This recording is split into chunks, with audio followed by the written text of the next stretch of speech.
E teve um momento em que você teve esse rompimento institucional e você mencionou no início dessa narrativa que você agora se encontra muito mais parecido com quem começou do que com quem você se tornou no decorrer do tempo. Mas a que você deve a esse reencontro com o Caio lá de trás? O que aconteceu para você ter se reencontrado? Foi o trauma de 1991, quando, enfim, eu e os meus amigos, que a gente se auto-intitulava de os companheiros da caminhada, eu e os companheiros da caminhada, e àquela altura, embora houvessem vários mais velhos do que eu, mas ninguém tinha a convergência, como eu disse que eu tinha, eu acabei não só patrocinando com dinheiro da instituição que eu presidia, que era a Vinde, Visão Nacional de Evangelização, que começou em Manaus. Então, e tinha crescido e se tornado provavelmente a maior para-eclesiástica brasileira, e com alcance monumental. E depois com a Fábrica de Esperança, que era o maior projeto não governamental da América Latina, lá em Acari, que era uma fábrica da Formiplac, onde eu botei lá 66 projetos simultâneos em um pequeno estado, funcionando, de modo que era uma loucura. Virou atração turístico-social do Rio de Janeiro. O cara que visitava o Rio passava por lá. Lá já tinha até um carrinho com guia falando para o povo que ia visitar o dia inteiro, andando lá por dentro da fábrica, mostrando os projetos. Então, era uma coisa enorme. Chegou 91, nós conseguimos criar uma associação que se chamou Associação Evangélica Brasileira, a EVB, com 60, 65, depois de um tempo, 65% dos evangélicos do Brasil, o que é gente demais, é uma loucura. Sim, meu Deus. Nunca antes tinha havido e nem depois houve essa união uma convergência.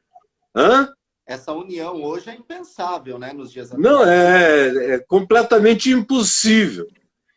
Então, naquele tempo, era dificílimo, mas aconteceu, porque acontecia nas cidades onde eu ia evangelizar. Então, o movimento todo de acarinhamento, de amor, de convergência, porque foi também um movimento de confiança.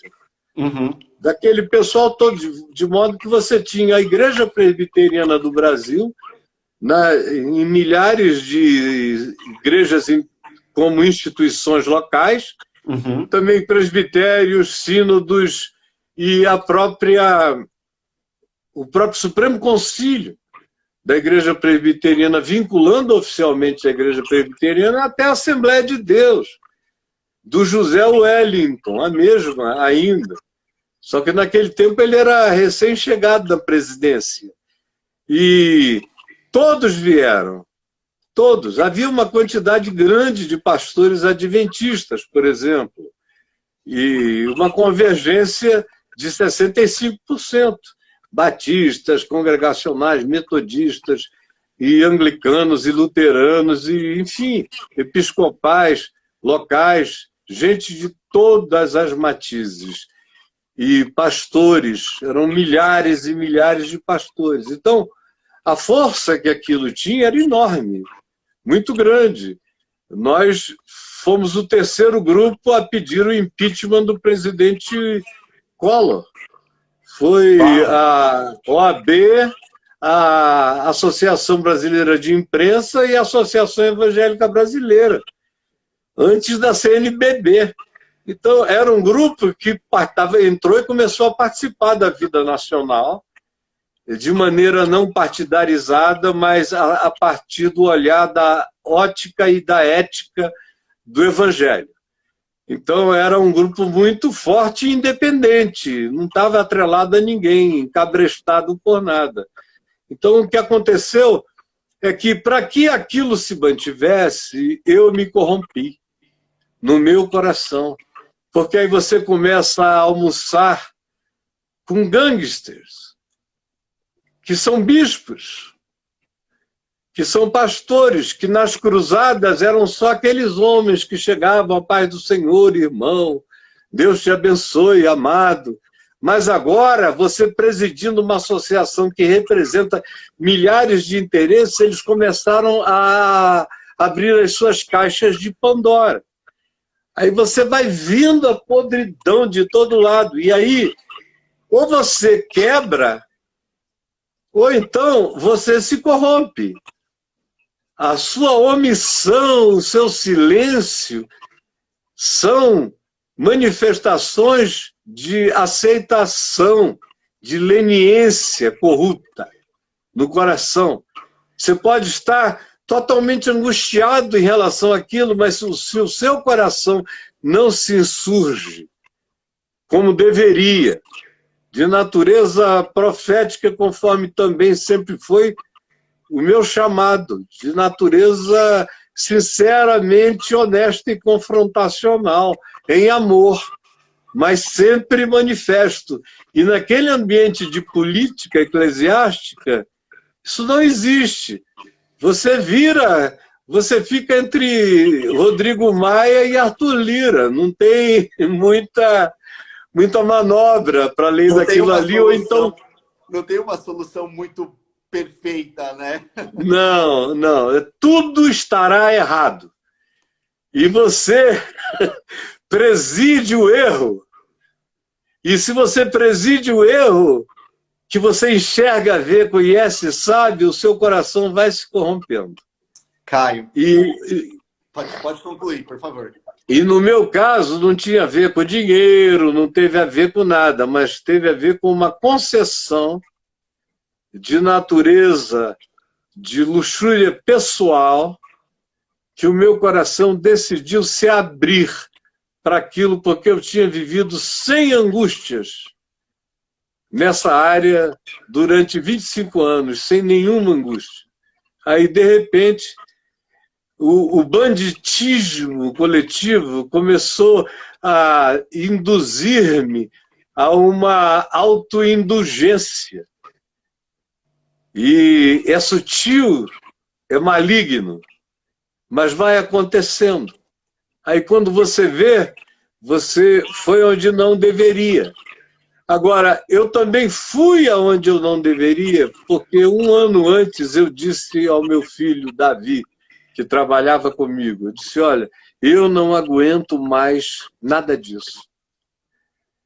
Se eu pudesse manter a Fábrica de Esperança funcionando, e os livros, isso e aquilo, e o canal de TV que eu tinha no Brasil, chamado Vinde TV, se eu pudesse manter, e a revista Vinde, era uma multidão de coisas. Falei, se eu pudesse, eu faria isso, e eu me mudaria e ficaria em silêncio alguns anos, para eu voltar mais parecido com quem eu era e com quem eu fui, porque eu me sinto traindo o meu chamado no meio disso tudo, e me traindo, e traindo o Evangelho. Então, aquele pecado foi o meu cortar de fitas. Eu levei no peito assim, eu digo, meu filho me disse, pai, não tem como você sair daí, a menos que haja uma catástrofe. Eu não planejei a catástrofe, mas inconscientemente eu permiti a urdidura dela. Porque eu precisava da catástrofe para sair daquele processo. Então, eu atravessei aquele processo através da catástrofe. Foi só 2 anos depois é que eu saí do lado de lá, e aí seria uma história para uma vigília aqui com você. Então, saí do lado de lá começando a discernir que aquilo tinha sido a minha salvação.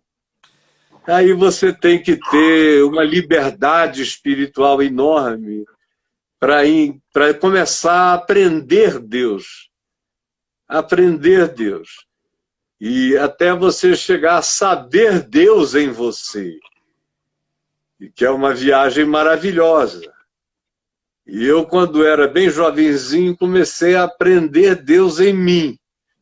Aí depois eu passei alguns anos sabendo de Deus para outros. E aí, através da catástrofe, eu voltei ao eixo de saber Deus em mim. E aí, para mim, tanto faz se são 2 ou 3 assistindo ou se são 3 milhões. Eu não estou preocupado com nada disso faz anos. E quanto menos eu penso nisso, mais eu percebo que o extrato de Cristo se manifesta em mim. Quando o meu público é o tempo todo 2 ou 3 em meu nome. Embora haja milhares e milhões, meu coração só se relaciona com aqueles 2 ou 3 arquetípicos que se reúnem em nome dele.